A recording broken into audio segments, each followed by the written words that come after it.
Muito bom! Muito bom.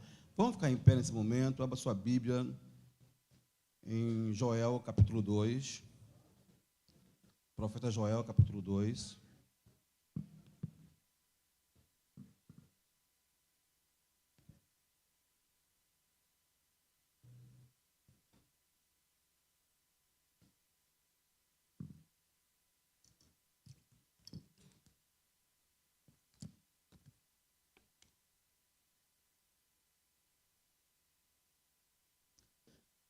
Versos 28 e 29.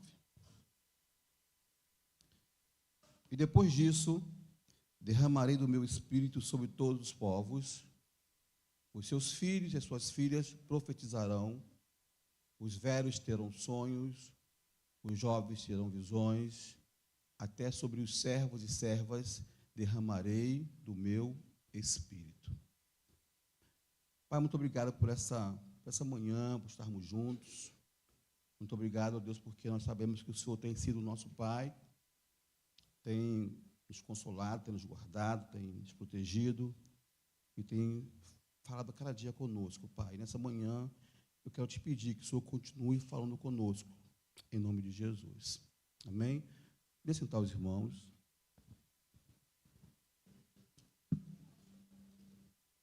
Nós estamos no mês de agosto, né, e o mês de agosto aqui na Senha é dedicada ao Aviva. É um mês que a gente procura todas as mensagens, pregações, falar sobre o Espírito Santo. Então, nesse mês você vai ouvir muito falar sobre isso, e como anunciou, já que nós temos uma consagração e que você não falte esse dia, que a gente quer que vai ser um grande derramar de Deus aqui nesse lugar. E eu escolhi esse livro de Joel, porque eu estou querendo pegar essa mensagem um tempão já, gente, a verdade é essa. E eu nunca tinha o tempo de pregar essa mensagem. Sempre, quando eu pensava em pregar, vinha alguma coisa na minha cabeça e eu não pregava ela. Como que surgiu essa mensagem? No começo da pandemia, tem tempo demais isso, bem no comecinho da pandemia, aquela correria toda, aquela agitação, eu recebi um telefonema de um pastor que eu não conhecia. Ele falou assim: Pastor Cláudio, eu cheguei até você através da editora com a qual você está afiliado, que é a Antiga de Santos, né, que hoje tocou de nome. Eu falei assim, Batista, o nome dele, pastor Batista mesmo, o nome dele, ele mora no Maranhão. Ele falou assim: pastor, eu estou com um projeto de escrever um livro, da qual eu queria que tivesse mais alguns autores do Brasil inteiro, de cada estado tivesse alguém. E ao ligar para a editora, eles me indicaram você para ser um dos autores. Eu gostei do projeto, né? O projeto foi bom. Só que, para meu bem, né, lógico, né? Tanto ele quanto o Adriano, outra pastora que são os mentores desse livro, eles tinham todos os capítulos já definidos. Cada pastor iria pegar um tema para poder discorrer sobre esse tema. E meu tema foi a profecia de Joel e os dias atuais. E aí, depois de 3 anos, o livro foi publicado. Aqui nós temos alguns autores, né? Tem o pastor Paulo Henrique, está aqui, tem a Adriana, tem a tia Lu, que vai lançar o livro dela semana que vem, bênção pura. E escrever não é fácil, é difícil.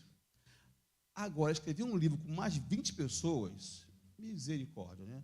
Um dos autores morreu na caminhada, ele fez o capítulo dele, depois ele ia falecer. E aí eu falei assim: eu tenho que pregar essa mensagem um dia, e nunca chegava esse dia. E agora chegou esse dia, de falar sobre ele. Eu não sei quantos aqui já leram o livro de Joel, se não leu ainda, seria muito bom. Eu vou fazer aqui uma pequena introdução, para chegar aonde eu quero, ao alvo. É um livro, ele é repleto de advertências, promessas que também estão ali inseridas, e esperança para todos os dias, não para aquela época só, mas também para os dias de hoje. Assim como no tempo de Joel, nós vivemos num mundo cercado de desafios. Se eu parar para conversar com cada um de vocês, com certeza, nesse momento, você vai estar vivendo um desafio, ou então alguma dificuldade, ou alguma crise. Mesmo assim, em meio a tudo isso, nós podemos sempre encontrar encorajamento e orientação através de mensagens proféticas. que o Senhor deixou para nós. E essa é uma delas. No início, né, desse capítulo de Joel, há uma exortação ao povo para que eles parassem um pouco, para que eles sondassem o coração e, a partir daí, jejuasse, lamentasse e clamasse a Ele, buscasse a Ele.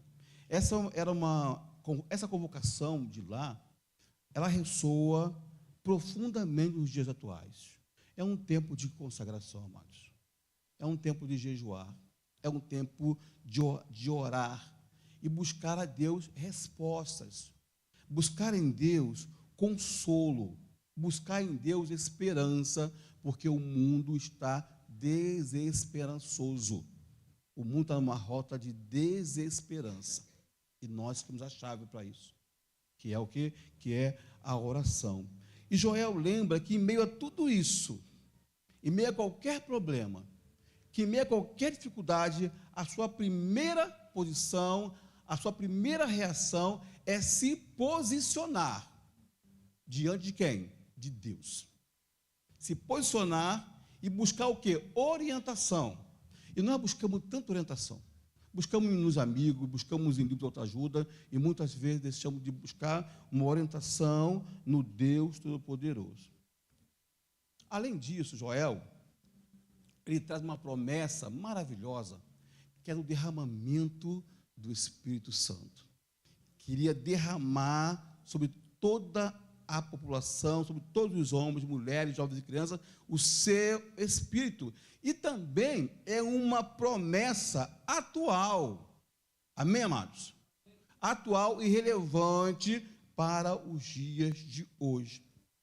O Espírito Santo, ele continua ativo. O Espírito Santo, ele continua ativo. Ele continua capacitando, ele continua guiando e o principal, ele continua transformando vidas. É a pessoa do Espírito Santo. E é muito bom que Deus deixou ele disponível para todos. São muitos desafios, amados. Muitos desafios. Mas o Espírito Santo, ele deseja habitar em nós e nos capacitar para cada momento que a gente vai passar. Seja ele de emprego, seja ele de doença, seja ele de uma crise familiar, ele vai te capacitar para isso. Joel também, ele faz um alerta e ele descreve os sinais que iriam acontecer na terra, né? E nós podemos perceber todos os sinais acontecendo. Ele fala sobre desastres naturais, ele fala sobre conflitos, ele fala sobre crises socioeconômicas, ele fala sobre tudo que nós estamos vendo que está acontecendo. São evidências palpáveis de um mundo caído, precisando de redenção. O mundo precisa olhar para Deus e buscar redenção. Só assim vai ter uma solução para as suas dificuldades. Buscar arrependimento, buscar fé. Então, os sinais que nós estamos vivendo são para nos lembrar da urgência que temos de buscar a sua presença. Da urgência que temos de nos aliançarmos com o Espírito Santo e pedir que Ele venha nos guiar. Joel também, ele traz uma promessa de salvação. De salvação. O profeta me assegura que todo aquele que invocar o nome do Senhor será salvo. Todo aquele, eu e você.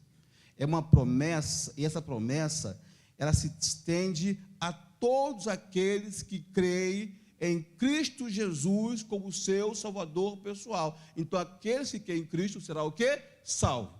Independente de qualquer crise, independente de qualquer desastre, ele será salvo. No mundo caótico que estamos inseridos, a mensagem da salvação em Jesus é uma fonte de esperança inabalável. Quem é que crê nessa fonte de esperança inabalável? Então, o que você estiver vivendo hoje, creia no Senhor Jesus. Creia que o Espírito Santo ele é capaz de capacitar para qualquer situação, para qualquer momento. Joel, ele foi o mensageiro em sua geração, a geração dele. De igual maneira, o Senhor espera que nós sejamos mensageiros na nossa geração, no meio daqueles que estão ao nosso redor, que sejam mensageiros na nossa casa, na nossa igreja, no nosso trabalho, no ambiente que nós vivemos. É deixar que o Espírito Santo nos use para isso. Nos use. Com certeza, Deus vai colocar alguém do teu lado, aguardando uma palavra. E é você, essa pessoa, que vai trazer uma mensagem de esperança, de salvação, de amor. E essa pessoa, mesmo vivendo num mundo caótico e sem esperança, através de você, ela vai renovar a sua esperança em Cristo Jesus. Eu não costumo fazer isso, não, mas vou perguntar: quem está disposto aqui nessa manhã realmente ser canal do Espírito Santo para abençoar pessoas, para mostrar para pessoas que estão no caos que existe uma solução? Que o Senhor venha estar nos usando nisso aí. Então, fechando essa primeira parte da introdução, eu quero começar falando sobre arrependimento, que é um chamado de Joel. E eu quero voltar de novo ao capítulo.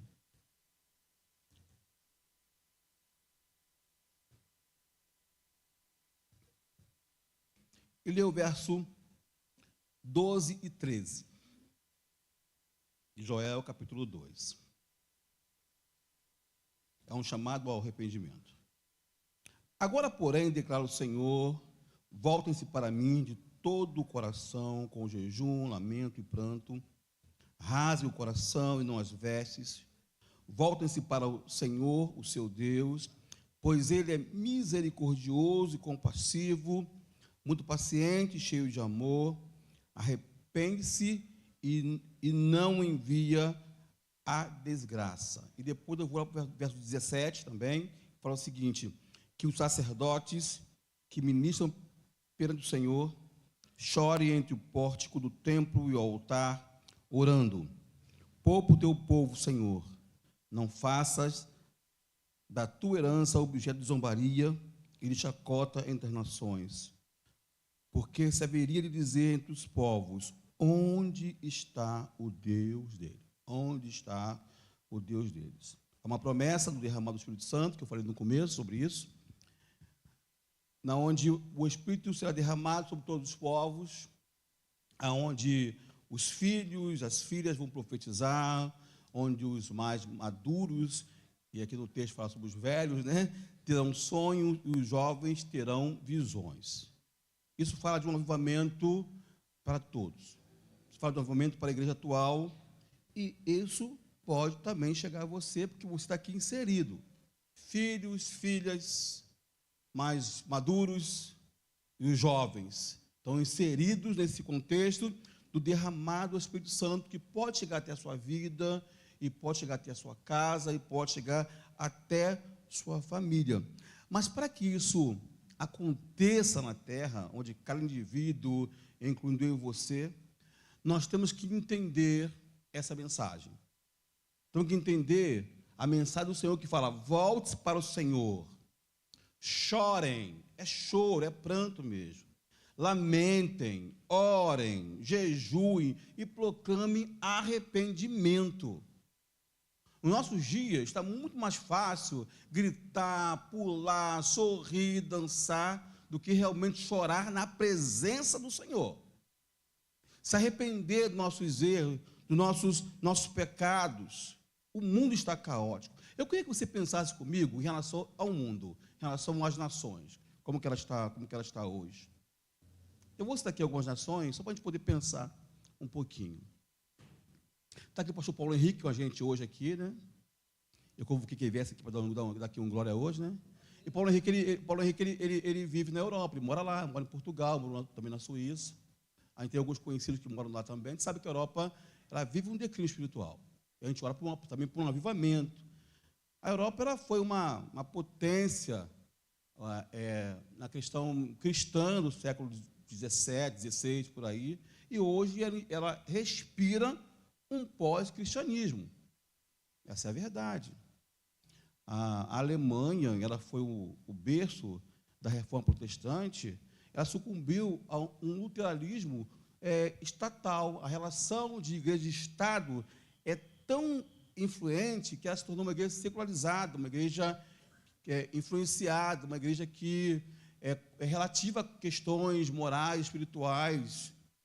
A Suíça, né, Paulo? A Suíça deixou a sua visão inicial, sociopolítica cristã, a de Calvino, e tornou-se uma nação muito rica. Cresceu, muito rica, que não é errado isso.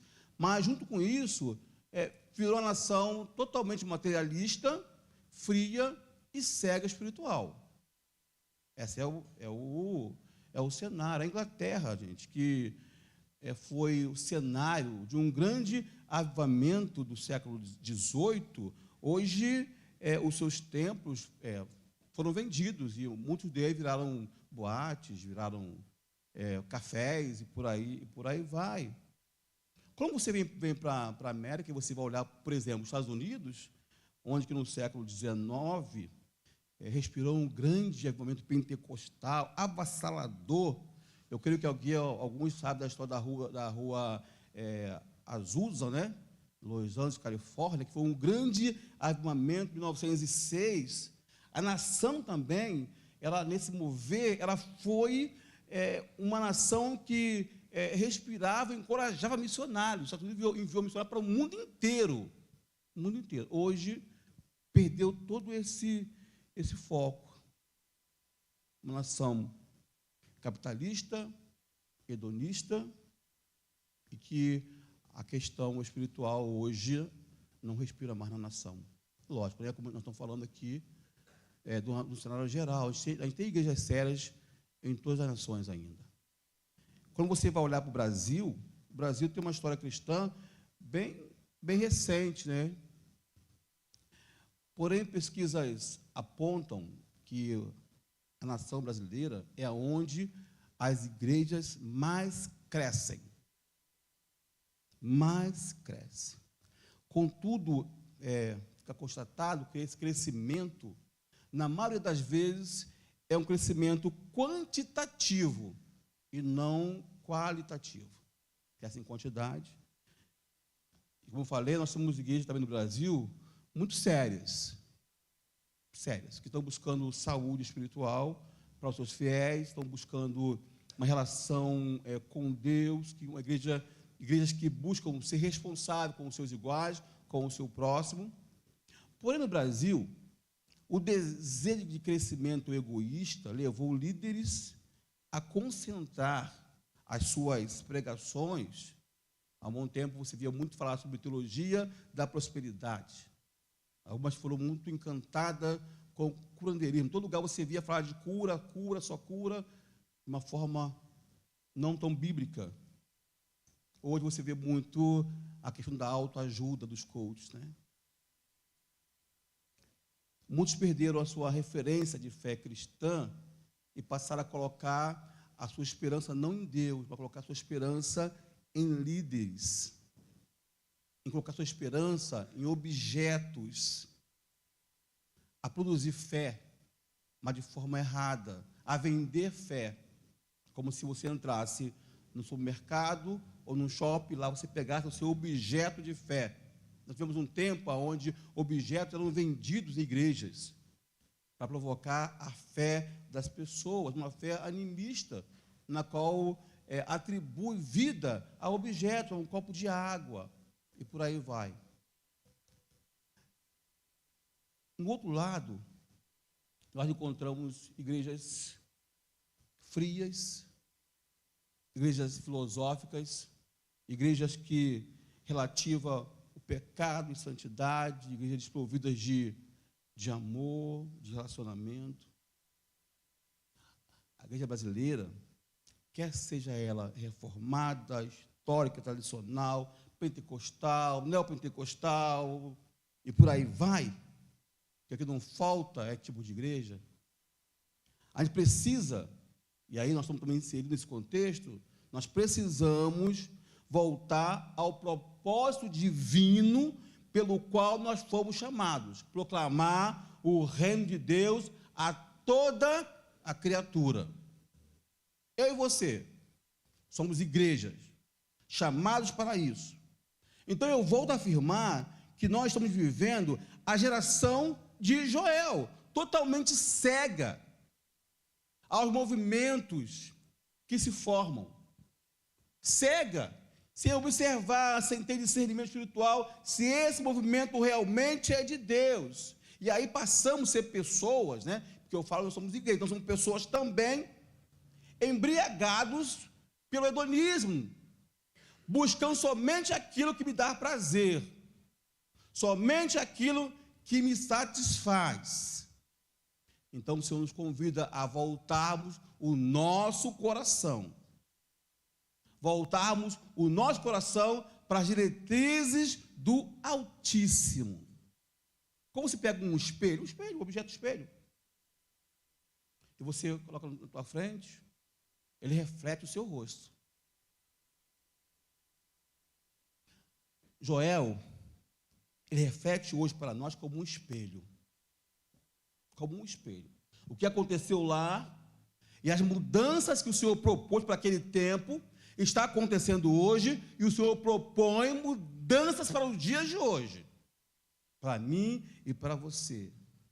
Aonde um Deus de amor, um Deus compassivo, um Deus misericordioso, mas um Deus que continua confrontando. Um Deus que continua nos chamando ao arrependimento, que continua nos chamando a uma mudança de mentalidade, para que assim possamos alcançar o seu favor. Então, uma pergunta que eu queria fazer, só para você pensar, não precisa responder. Quem é que realmente está disposto a tocar trombetas contra uma teologia superficial, materialista e triunfalista? Quem é que está disposto a isso? Porque é muito mais fácil eu abraçar o contrário. Eu abraçar uma teologia superficial, que não me chama ao comprometimento, que não me chama a uma mudança de caráter. É muito mais fácil abraçar uma teologia materialista, da qual eu vou orar e eu vou receber, da qual eu vou orar e eu vou ter. Uma teologia triunfalista, na qual eu não vou sentir dor nunca, na qual eu não vou sofrer nunca. Como disse o Farney, né? Pare de sofrer. Uma frase das, como é que é? Organização de Trabalho de Tabajara, né? Não sofra, pare de sofrer. Pregações que falam que crente não sofre. Aonde está escrito que crente não sofre? Aonde está escrito que crente não sofre? Aonde está escrito que crentes não vão ser assaltados? Né, Paulo Henrique? O pastor Paulo Henrique, na noite de sexta para sábado, né? Deixou o carro dele à porta de casa, né? E aí não fechou o carro. Não é isso? Já mudou a história? Foi no recreio? Então, ele chegou em casa, antes nós temos uma amiga, né, que a gente não via há 20 anos, 10 anos, e ontem passamos o dia inteiro com essa nossa amiga, lá no recreio, né, o dia inteiro. E aí, na volta, quando chegou em casa, deu falta do carro dele, de mala e do estepe. Na cabeça dele foi que havia, no anterior, né, o carro estava aberto, alguém entrou e pegou os objetos dele. Mas pelo que eu ouvi agora, foi lá no recreio, né? Então, a questão social de roubo mesmo foi na Baixada Fluminense, né? Não, tem alguns anos atrás, o Lucas deve lembrar disso, eles estavam internados ali no Vitória, também ali na Barra, aí a gente passou a noite lá, o dia inteiro lá, o carro ficou lá de fora também. Quando nós voltamos, tinha roubado o meu estepe e uma maletinha de ferramenta do Lucas. Então, é algo que está, né, acontecendo aqui em geral. Mas vai acontecer com crente sim, gente. Ué, por que não? Você é homem de Deus? Você é homem de Deus? Você é pastor? Tem alguma coisa errada contigo, querido. Mas essa é uma pregação triunfalista, onde nada de errado vai acontecer com o crente. Vai acontecer sim, querido. Crente morre de doenças. Crente morre de bala achada, querido. Porque não é bala perdida, achou alguém. Então a gente precisa entender que o Senhor nos convida para uma outra realidade. Uma realidade na qual o quê? O Espírito Santo vai me capacitar para passar por todos esses momentos. E aí nós temos um texto aqui que fala de pastores, sacerdotes e líderes. Pastores, sacerdotes e líderes. Quando fala líderes aqui, é líderes da igreja, mas também líder aonde você está convivendo, no teu trabalho, na sua casa, você é um líder nesses lugares. Então, ele fala o seguinte, que você precisa se conscientizar do seu chamado e trazer Deus até o rebanho que está ao teu entorno, até o rebanho que está perto de você, e levá-lo do quê? A presença de Deus. A presença de Deus. João Calvino, um teólogo francês, e escritor também, um dos pais da Reforma Protestante, ele escreveu o seguinte, eu vou ler para você aqui, ó. É dever comum de todo piedoso orar pela salvação de seus irmãos, mas é dever comum, especialmente ordenado aos ministros da palavra de seus pastores. Então aqui eu quero voltar para os pastores mesmo, em especial dessa casa aqui, pastores e diáconos, e líder de células de ministério. Você tem o que? O dever de estar orando, intercedendo pelo rebanho que está contigo, de estar cuidando do rebanho que o Senhor colocou na sua mão. Líder de célula, você precisa cuidar dos seus liderados, queridos. Você precisa fazer isso. Nós precisamos ser uma geração que se apresente diante do Todo-Poderoso com veste de arrependimento, com panos de cinza sobre a cabeça, com o coração humilhado, com o coração contrito. Mas, infelizmente, o que a gente vê hoje é uma geração de líderes mais preocupada com o sucesso e com a sua reputação. Estão esquecendo que o principal, que mais importa, é o caráter. Só o caráter você maqueia, você não vê, você consegue esconder o seu caráter. Só que o caráter seu, ele se manifesta no céu. É aquilo que os céus darão testemunho sobre você. Qual é o testemunho, meu irmão, que os céus está dando sobre você? Não é elogio de irmão, não. Isso é reputação. Fala o caráter. Aquilo que o céu está vendo. Quem tem o foco na reputação acaba virando profissionais da fé.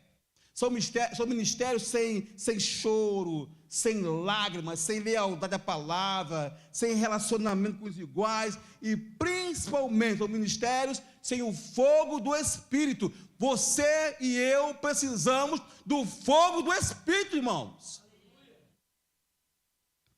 Porque eu percebo, só o Paulo Henrique precisa disso aqui nessa igreja. Mas ninguém precisa do fogo do Espírito. Nós precisamos disso, amados. De buscar o Senhor. Sem o fogo do Espírito, nós vamos ser apenas líderes preocupados com elogios, preocupados com a nossa reputação, não confrontando o pecado do irmão, não cuidando da vida uns dos outros. Que nessa manhã, irmãos, a nossa oração venha a ser: Senhor, nos livre, me livre de um coração soberbo que me afasta de Ti, que me impede de sentir realmente a Sua presença. Gente, a igreja é uma bênção. Eu amo igreja, gente. Eu amo igreja. Eu amo esse ambiente aqui, ó, estarmos juntos. Eu passo a semana aqui na igreja. Eu amo tudo isso. A igreja, ela não pode esquecer que a igreja ela é um organismo, amados. Vivo. É o corpo místico de Cristo. A igreja é um ambiente na qual vai gerar fé, vai gerar comunhão, vai gerar relacionamento e vai gerar regeneração. Vai gerar o quê? Transformação de pessoas. Mas também não podemos esquecer que a igreja ela é uma organização. Uma organização. E que envolve o que eu falei agora há pouco. Ó, o espaço físico, ar-condicionado, comprar cadeiras, fazer salas. Como organização, nós temos um conjunto de normas doutrinárias que a gente segue, cada igreja segue a sua. Nós temos uma diaconia preocupada e cuidando e zelando pelo bem da comunidade. Como você está aqui, tem alguém na portaria, tem alguém lá no estacionamento do teu carro, tem alguém com as crianças, ó, cuidando para que você possa estar aqui dentro ouvindo uma pregação. Como organização, nós temos cuidado em pagar nossos impostos perante a lei, os tributos, e por aí vai. A gente investe em aprendizado, a gente investe pouco ainda, mas em tecnologia, em som, e por aí vai. Então, tudo isso que eu falei é necessário para se viver nesse mundo globalizado. Ah, pastor, lá no passado não tinha microfone, não tinha telão, não tinha luz. Hoje tem, eu posso usufruir disso, amados, para facilitar a nossa vida. Eu posso utilizar da mídia. Estou pregando aqui hoje, não sei daqui a um ano, quem quiser ouvir a mensagem, vai estar lá a mensagem. Eu não aconselho, né, mas pode ouvir a mensagem, não tem problema. Está lá o quê? Está lá disponível.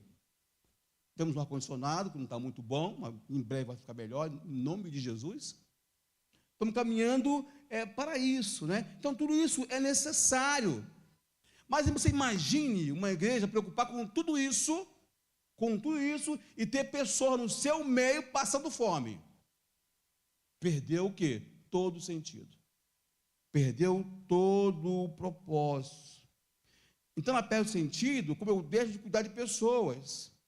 Ela perde o sentido quando os pastores começam a viver uma vida como se fosse galã de cinema, preocupados somente com a sua imagem, preocupados somente com o corte de cabelo, preocupado em não repetir o terno, porque ia ficar gravada a mensagem, ele não pode repetir o terno.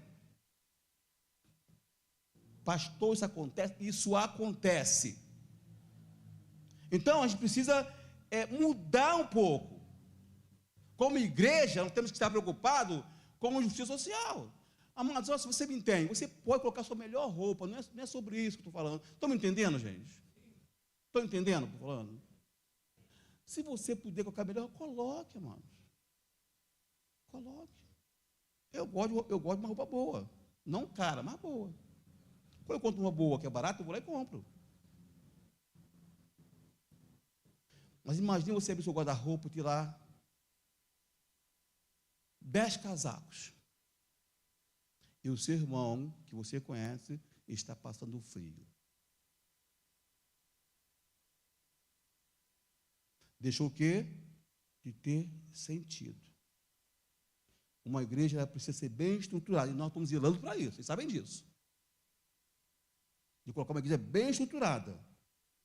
Mas ela precisa, acima de tudo, gerar vida. Gerar saúde interior. E, principalmente, produzir arrependimento. Se você entrar aqui, domingo após domingo, quarta após quarta, ouvir palavra de arrependimento, e você continuar a mesma pessoa, alguma coisa está errada. Ou com a pregação, ou com o seu coração, querido. Que é um ambiente para mudar vida. Joel também fala sobre o terrível dia do Senhor. O terrível dia do Senhor. Ele fala que é um dia de perturbação, um dia de trevas, ele fala que é um dia de escuridão, um dia de tremores, um dia de exércitos poderosos, destruindo tudo. E faz menção a um tempo de julgamento sobre as nações que se afastaram do Senhor. E esse dia vai chegar, amados. Esse dia vai chegar. E a única esperança é o quê? É o arrependimento. É a mudança de mentalidade.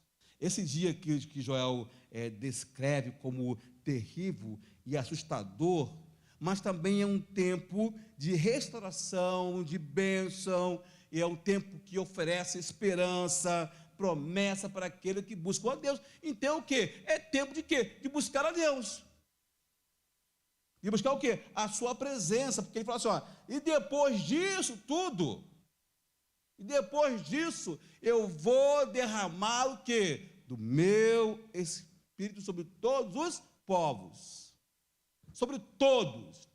Nós estamos inseridos nisso. Então, a mensagem de Joel, ela inclui na sua bagagem uma mensagem inspiradora. Joel profetiza que sobre a descida do Espírito Santo. Sobre o Espírito Santo. E as consequências das bênçãos espirituais que vêm nesse bojo para quem invoca o seu nome. E aí você vai ver na Bíblia, quando chega lá em Atos, capítulo 2, a profecia se cumpre. Se cumpre a profecia em Atos, capítulo 2, no dia de Pentecostes. Um tempo onde Deus derramou o seu Santo Espírito de uma forma mais coesa, onde pessoas de todas as idades e classes sociais estavam reunidas e foram visitadas com revelações, com línguas estranhas, com palavras proféticas. E eu quero ler para você em Atos, capítulo 2,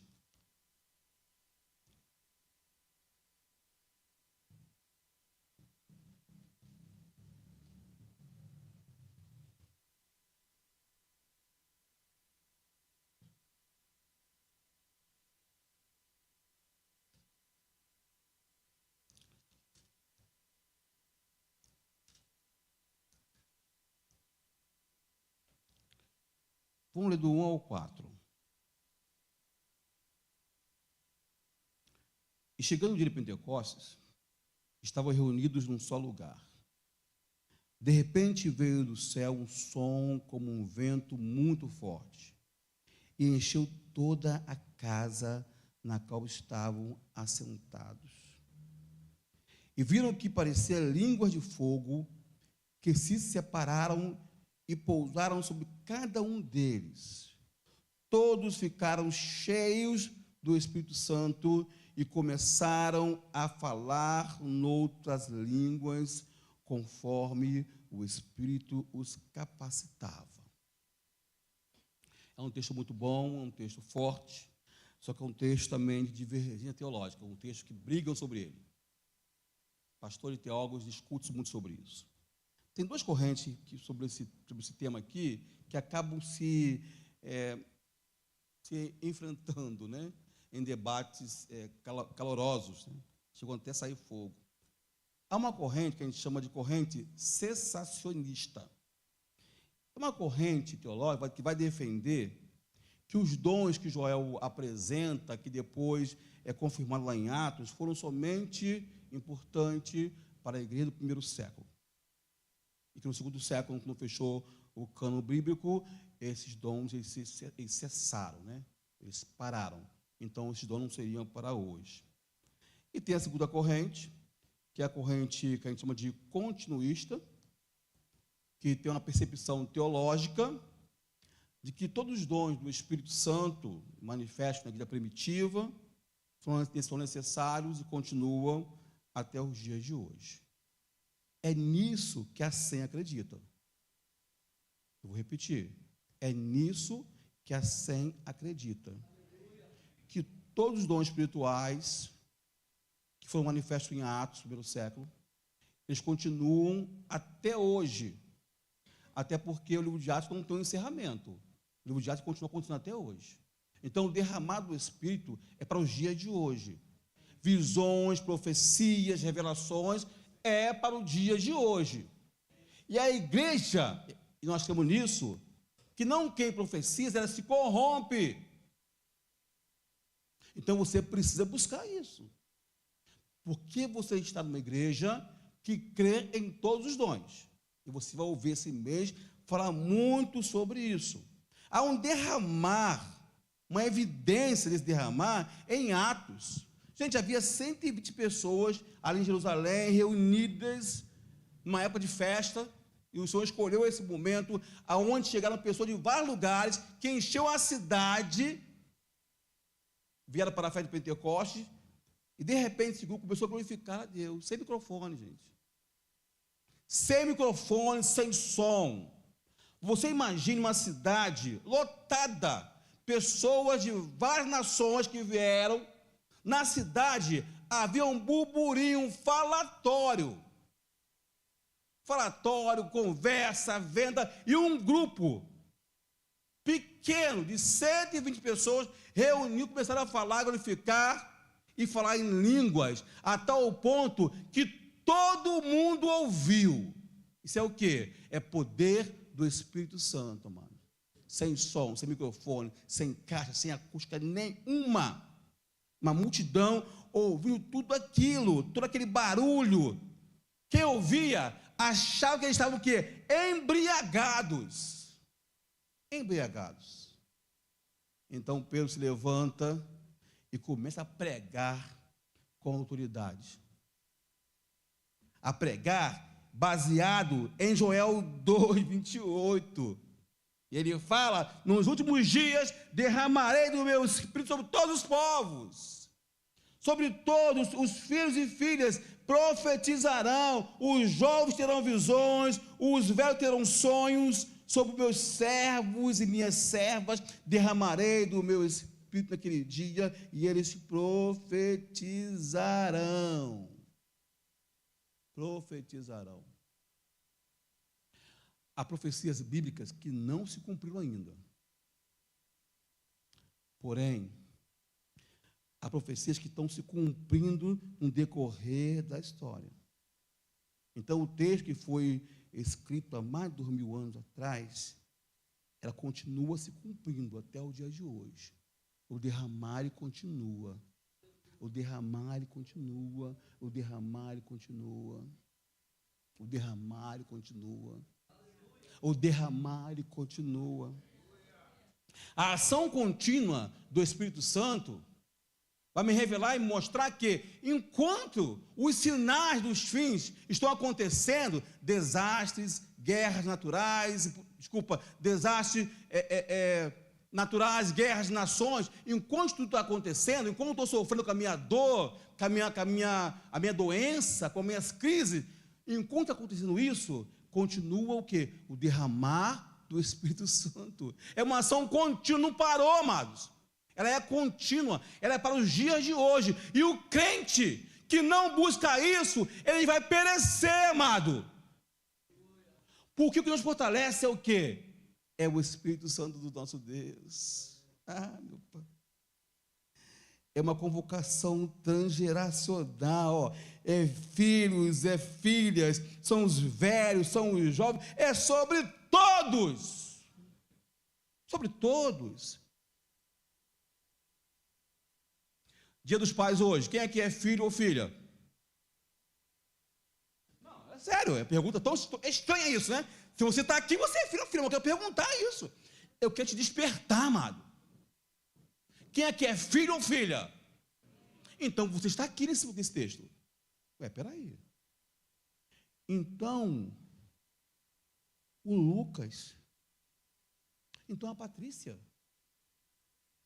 então o Márcio, então o Fábio, então a Maria, ué, profetizarão. E por que vocês não estão profetizando? Se a palavra diz que vocês vão profetizar, por que não estão profetizando? Profecia não é adivinhação futurista, querido. Não é adivinhação, por favor, não é isso. Mas é uma declaração da mente e do conselho de Deus, na qual os filhos e filhas, quando começar a se aprofundar na palavra, vão ter do que profetizar. Mas se eu não leio, eu vou falar de quê? A boca fala do que o coração está, então não profetizo. Então, filhos e filhas, chegou o tempo. O mundo está corrompido por falta de profecias que denunciam o pecado, que denunciam a miséria. Nossos filhos e filhas precisam se levantar na geração deles, assim como nós, em nossa geração. Então, aos pais que estão aqui, pais e mães, ensina o teu filho a profetizar, amado. Só a pastora Neuza, né, que é isso, né? Ensinar o teu filho a profetizar. E ele vai aprender, sabe quando? Quando você debruçar com ele na palavra. Quando você, pai, mãe, sentar com o teu filho para ler a Bíblia. E explicar para ele que ele precisa ser um profeta na sua geração. Você não tem noção como que nós, pastores, estão aqui na frente, ficamos emocionados quando o cara criança vem aqui na frente e lê um texto. Você não tem noção o que para nós isso representa. Eles estão o quê? Profetizando. Eu não sei qual foi a semana, um garotinho, uma pessoa veio aqui, eu não lembro se foi menino ou menina, que cantou um salmo. Cantou, gente. Ó. Os velhos terão sonhos. Pastor, eu não sou velho, então vou trocar a palavra. Maduros, tá bom, gente? Vou trocar a palavra. Maduros. Maduros.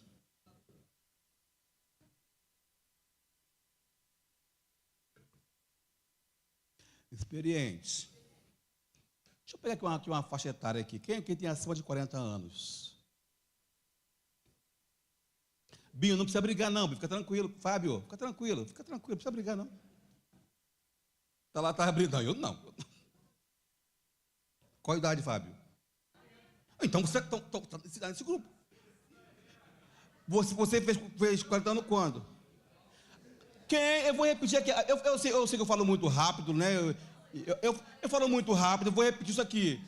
Quem está acima de 40 anos, ou seja, quem está com 40 anos em um dia, por favor, levanta a mão.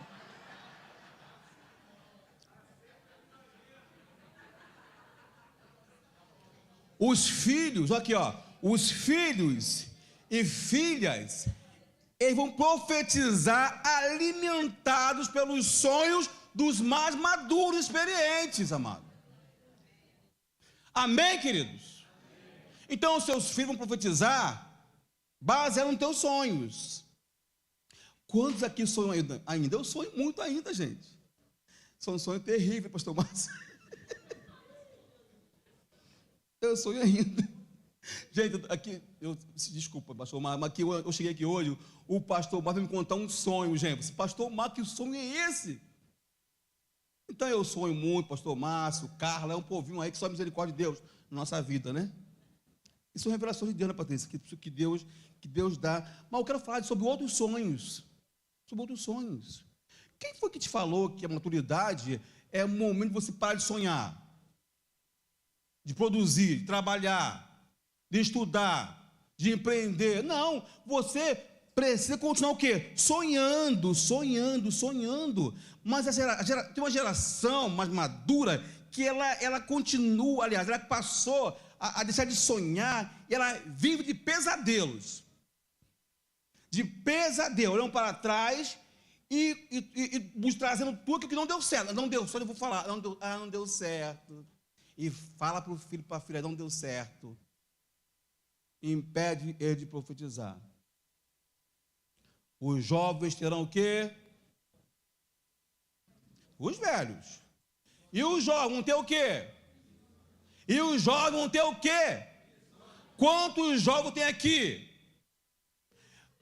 Por favor, jovem, levante, por favor. Levante, jovem, levante. Se você é jovem, por favor, levante. Levante, Fábio, senta. É uma crise, aqui ó, é uma crise de identidade que eu não sei porquê.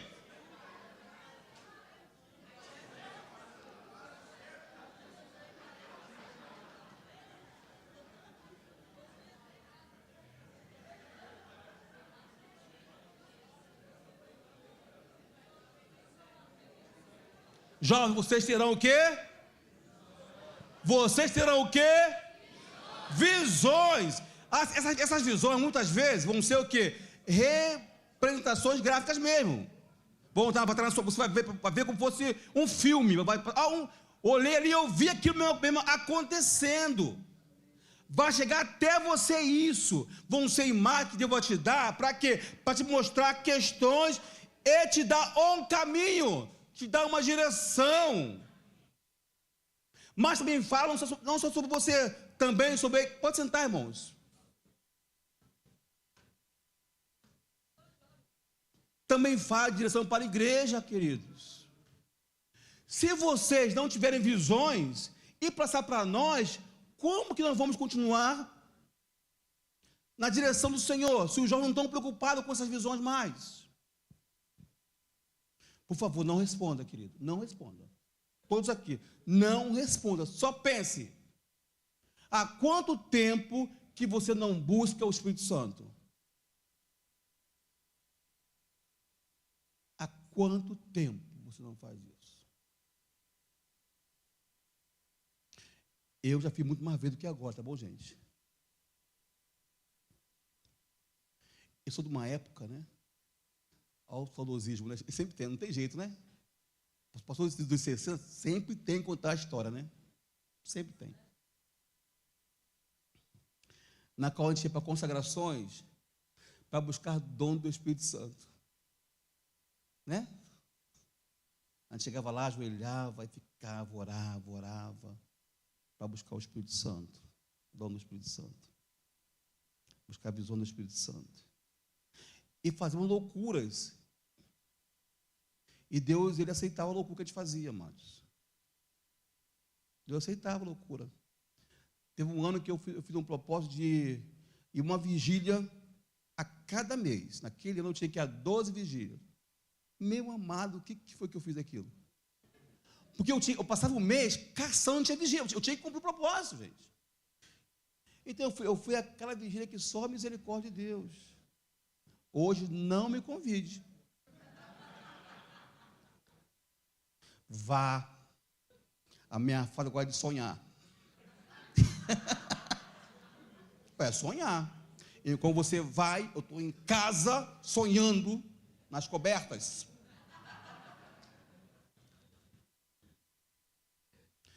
Alguém aqui, tem muito tempo isso, né? Eu já contei isso para vocês. Alguém aqui alguma vez já ouviu falar ou esteve em Tinguá, um local onde brasas ficavam encandecidas no chão, quando orava? Alguém aqui lembra disso? Pelo amor de Jeová. Eu tava maluco nessa época, só para saber. Oi? Não, gente, eu só pergunto. Eliane, eu estava doido? Não estava doido? Ah, é muito bom. Em Tinguá, tinha uma oração, um local onde as pessoas iam, né? E aí tinha uma lenda, né? Que na minha cabeça era lenda, naquela época. E como estava orando, no chão surgiam brasas encandecidas. E eu não cria nisso. Jovem que eu era, né? Essa é a história dos mais velhos. E naquela época eu fazia parte de uma liderança da juventude na Nova Iguaçu. E aí o nosso líder falou assim: vamos ter um tempo de oração em Tinguá, no Monte de Tinguá. Falamos que é um monte, mas é um vale, né? No Monte em Tinguá. E aí eu pensei, sem falar para ninguém, vou lá desmascarar esses crentes que ficam inventando que tem fogo naquele lugar. E eu fui para o local. Hora marcada, dia marcado. Não está aqui Patrícia Zacarias, mas já também estava nesse dia também, ela pode confirmar. Chegamos no local, começamos, né, o grupo fez a roda de oração. Eu lá, né, quero só ver esse negócio. Quero só ver isso. E nada acontecia. Os irmãos oravam. Eu, tá bom. Cadê o fogo no descer? De repente, ai, Senhor, que vergonha, né? Vergonha alheia, né? E você torna vergonha alheia. De repente, alguém se irmou de profetizar. Um doido ou uma doida, né? Profetizar. E a pessoa falou assim, ó, Eis que te digo, né? É assim que começa a profecia, né? Eis que te digo, né? Você já teve num ambiente no qual Deus está falando, tem uma multidão, 1000 pessoas, e Deus fala alguma coisa, ou alguém fala alguma coisa, você sabe que é contigo? Você sabe que é contigo. E aí você faz o quê? Você faz cara de paisagem, né? Você vai rir. Nem, não, você vai cair, você fica quieto. Tem 1000 pessoas. Então você fica quieto, né?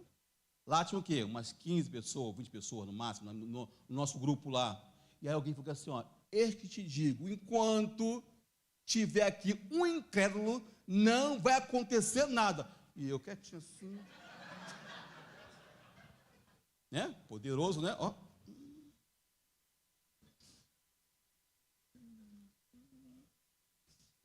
Quase rodando, né? E aí Deus veio, ó. Chegou um momento que eu não tinha como mais resistir. Então eu me joguei no chão e eu pedi perdão para Deus. Senhor, me perdoa. E aí, quando eu levantei, o espaço estava encandecido de brasas, amados. Encandecido de brasas. E foi um derramado do Espírito Santo que eu nunca mais eu vi igual. E qual é a minha preocupação hoje? Não é que nós vamos orar para que caia fogo do céu, não é isso. Foram sinais para aquela época, não é isso. A preocupação é que nós não estamos mais buscando o Espírito Santo. Não estamos mais buscando dons espirituais, amados. Estamos buscando muito conhecimento. E amém por isso.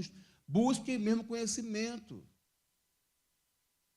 E aí você vê hoje que é faculdade, é pós, é docto, é pós-docto, é para não sei o quê, para não sei o quê, para não sei o quê. E muitas vezes você diploma que você nunca vai usar. Mas esquece que aquilo que Deus quer te dar para você usar no dia a dia, você não está buscando. Que é que vai te capacitar. E eu quero orar nesse momento com os irmãos, queridos. E eu queria que você ficasse de pé nessa hora.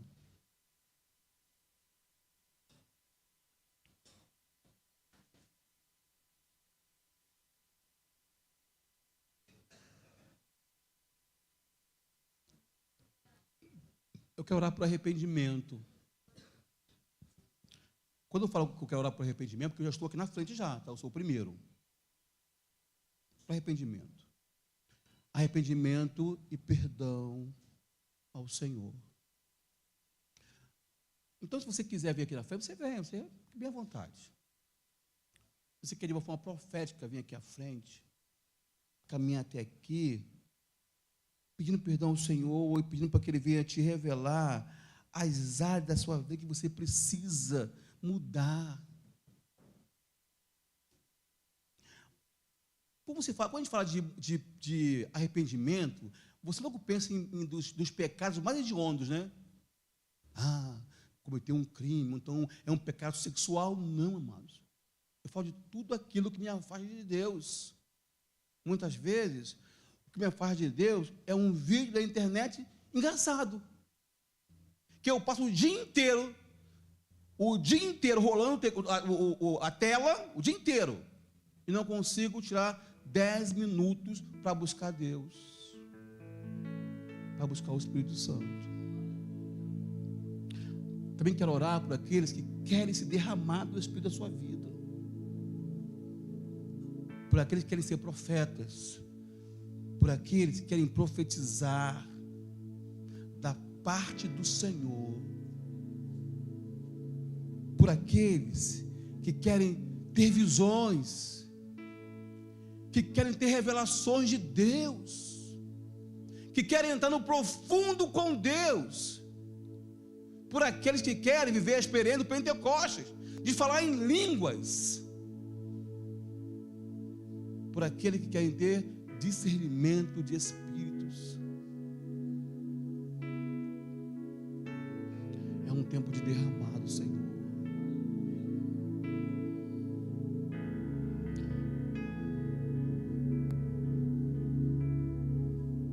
É um tempo de renovação de dons espirituais, querido.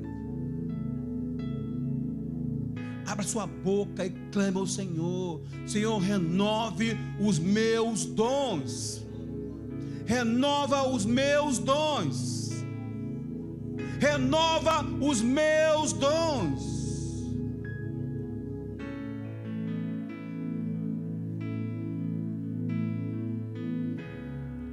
O Senhor te deu o dom da palavra, da pregação, e você corre disso o tempo todo, querido. E você corre o tempo todo, correndo de Deus o tempo todo, correndo do mover do Espírito Santo o tempo todo.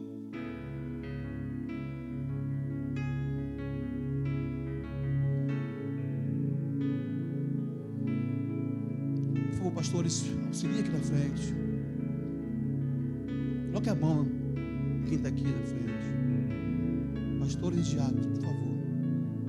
Paulo Henrique, também você.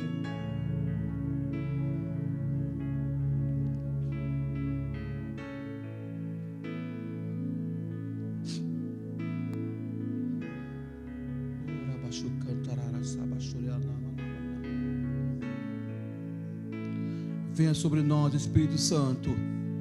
Venha sobre nós, Espírito Santo. Venha sobre nós, Espírito Santo. Venha sobre nós, Espírito Santo. Venha sobre nós, Espírito Santo. Oh, nos arrependemos, Senhor, na Tua presença, Pai, da negligência que temos tido com a pessoa do Espírito Santo, Pai. Ó Pai, com o coração quebrantado, estamos aqui buscando o Teu perdão, buscando restauração, Senhor. Venha sobre nós, venha sobre nós, venha sobre nós.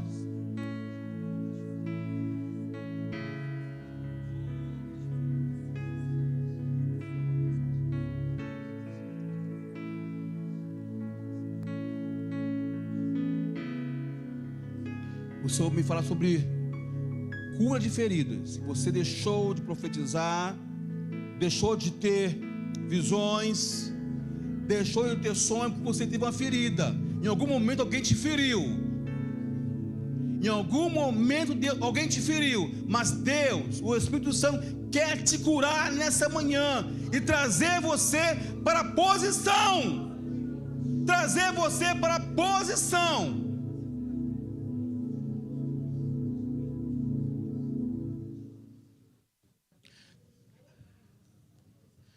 Tem mais pessoas que não estão aqui na frente. Tem mais pessoas que não estão aqui na frente. E que sabem que Deus está falando. Que sabe que é contigo que Deus está nessa manhã falando, se comunicando com você. Você precisa desse Espírito Consolador, que meio à dor, que em meio à dor pode te transformar, que em meio à dor Ele pode te usar para pessoas. Em nome de Jesus, que haja um derramar do Santo e Doce Espírito, que haja profecias no nosso meio, que haja visões, que haja revelações. Oh, restaura, Senhor. Aviva a sua igreja, Senhor. Aviva o seu povo aqui, Mesquita, Senhor. Que venha haver um avivamento em nosso meio.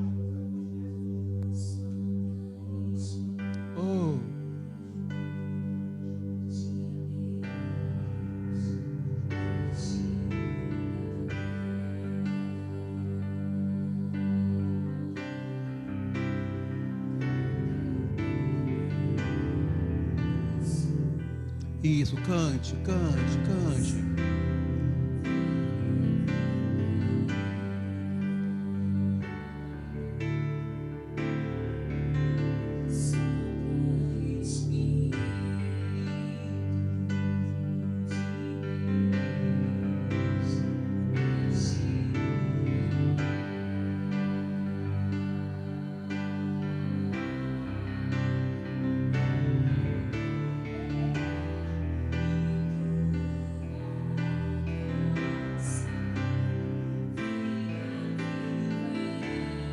Aviva, Senhor.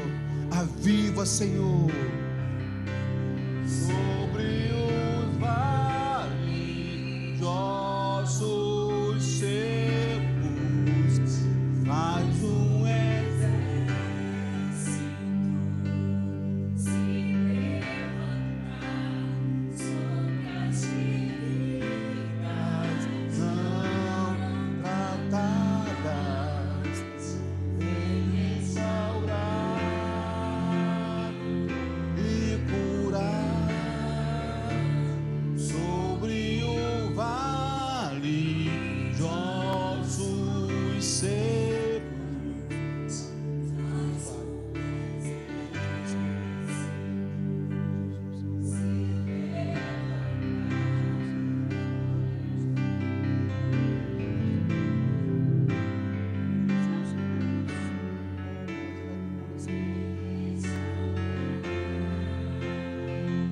E curar,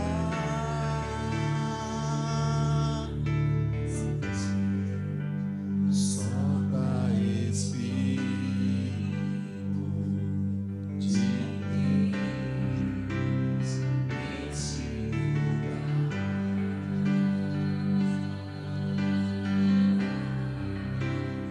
com teu poder e tua graça.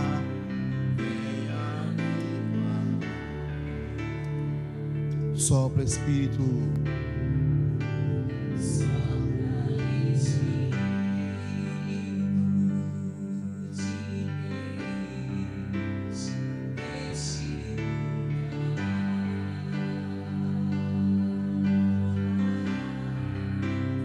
Com teu poder e tua graça, venha avivar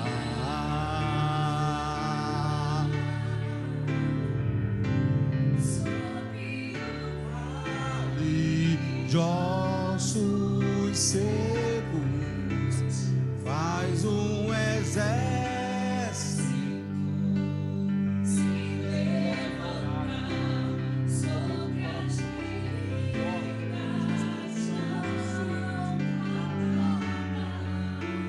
vem restaurar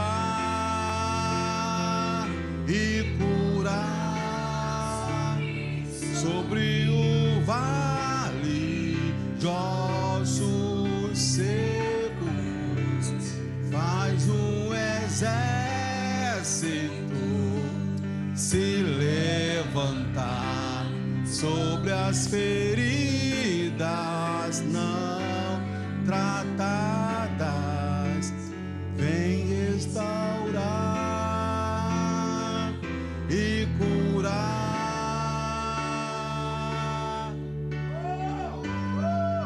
Sobre os nossos corações, vem, Senhor. Sobre todas as nações, vem, Senhor. Sobre toda a existência, sobre glória.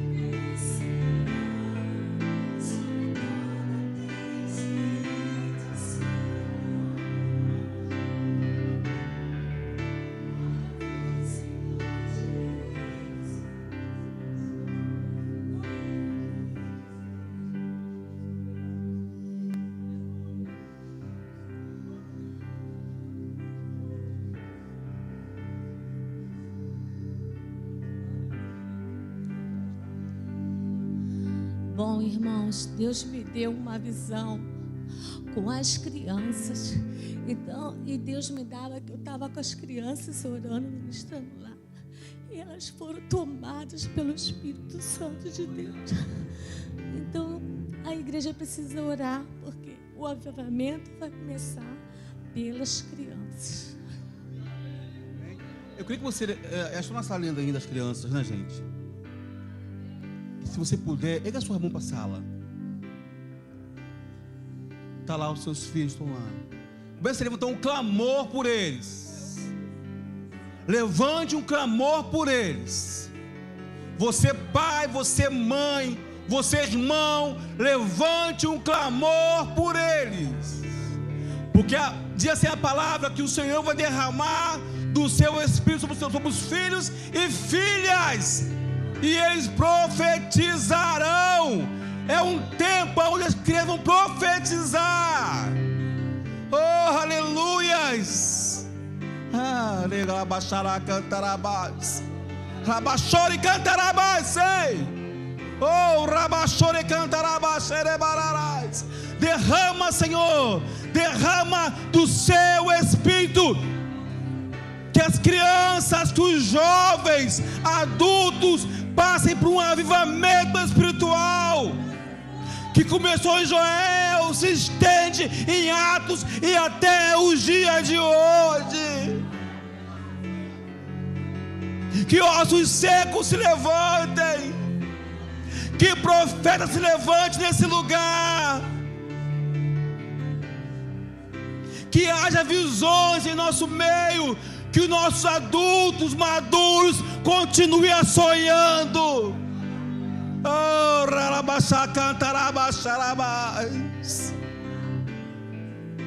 que se levante aqui um grande exército. Aonde havia ossos secos, se levante um grande exército no poder do Espírito Santo. Oh, oh,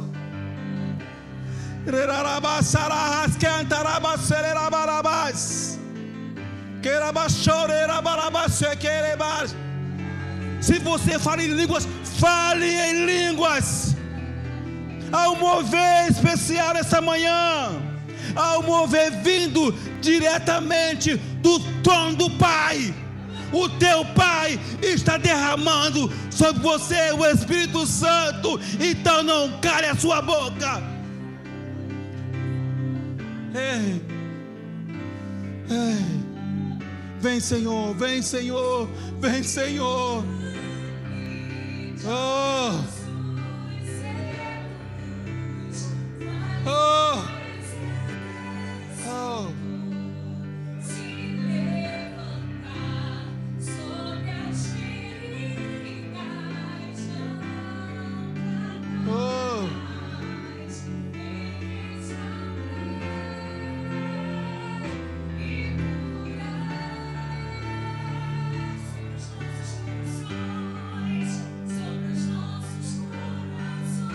Vem, Senhor!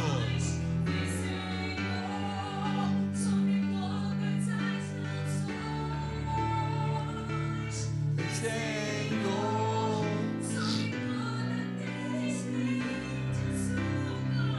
Ora, vem, Senhor Jesus!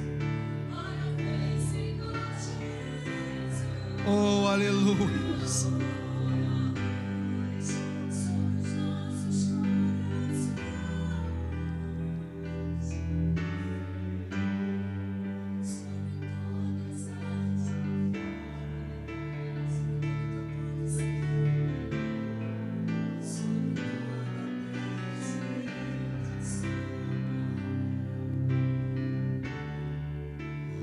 Vem, Senhor Jesus.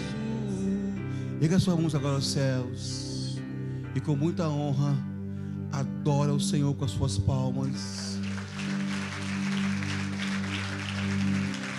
Podia sentar, amados, podia sentar em nome de Jesus. Daniel, por favor, você mandou com um jovem, por favor, tira aqui o púlpito.